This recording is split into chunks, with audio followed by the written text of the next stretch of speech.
ከምናያቸው ጥያቄዎች የመጀመሪያው እኔ ዓመት በዓመት የረመዳን መጀመሪያና መጨረሻ የወር አበባ ላይ እሆናለሁ።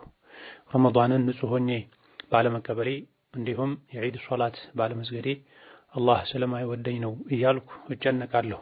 እስኪ አንድ በሉኝ ጀዛኩሙላህ ኸይር የሚል ጥያቄ ነው። የወር አበባ ደም ተፈጥሯዊ ነገር ነው። የትኛውም ሴት ላይ ሊገኝና ሊከሰት የሚችል አላህ ዘንድ የመወደድም የመጠላትም ምልክት አይደለም። ይልቅ የጤነኝነት መውለድ የመቻል ምልክት በመሆኑ ሙስሊም ሴት በዚህ ልትደሰት ይገባታል።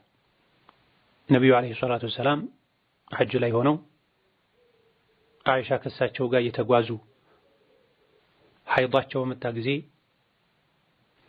ሲያለቅሱ ነቢዩ ዓለይሂ ሰላቱ ወሰላም ይሄ አላህ የአደም ሴት ልጆች ላይ የወሰነው ነገር ነው፣ ሐጅ ላይ ያሉ ሰዎች የሚያደርጉን ሁሉ አድርጊ ከካዕባ ዙሪያ ጠዋፍ ከማድረግ በስተቀር ብለዋቸዋል።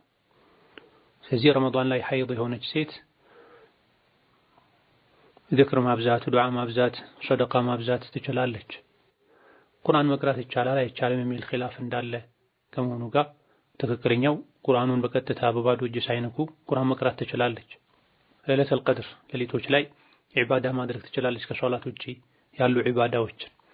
የዒድ ቀንም ቢሆን ወደ መስገጃ ሄዶ ኹጥባ ማድመጥ፣ ዱዓ አሚን ማለት ይቻላል። ነቢዩ ዓለይሂ ሰላቱ ወሰላም የዒድ ሶላት ላይ ልጃገረዶችም ይውጡ፣ ሐይድ ላይ ያሉ ሴቶችም ይውጡ፣ ኸይርን ይሳተፉ፣ ይታደሙ፣ ዱዓን መልካምን ነገር ይሳተፉ ብላ። ስለዚህ የሸይጣን ወስዋስ እንዳይሆን አላህ የወደደውን ወዶ አላህ የፈቀደውን ያደረገውን ወዶ መቀበልና ከተከለከለው ከሶላት ውጪ ከጾም ውጪ ያሉ ዒባዳዎችን ማከናወን ይቻላል። አንድ የኢማን መገለጫ ነው። ሴት ልጅ ሐይድ ላይ ስትሆኚ ሶላት አቁሚ፣ ጾም አቁሚ ስትባል እሺ ብላ ማቆሟ፣ ስትጠራ ደግሞ ታጥበሽ ሶላትሽን ቀጥይ፣ ጾምሽን ሌላ ጊዜ ቀዷ ውጪ ስትባል እሺ ማለቷ የታዛዥነት ምልክት ነው። ሌላኛው ጥያቄ ሐይድ በረመዳን መጣ እና 4 ቀን ብቻ ፈሶ ቆመ። ከዛ እኔ በስድስተኛው ቀን ሶላት ሰገድኩ፣ ጾምም ጾምኩ። 2 ቀን አሳልፎ በሶስተኛው ቀን መጣ። ያ ጾም እንዴት ይታያል የሚል ጥያቄ ነው። የመጥራት ምልክት ከታየ በኋላ ከሆነ የተሰገደው የተጾመው ምንም ችግር የለውም። ጾሙም ሶላቱም ትክክል ነው። የመጥራት ምልክት ሳይታይ በፊት የተጾመ የተሰገደ ከሆነ ጾሙ ቀዷ መውጣት አለበት።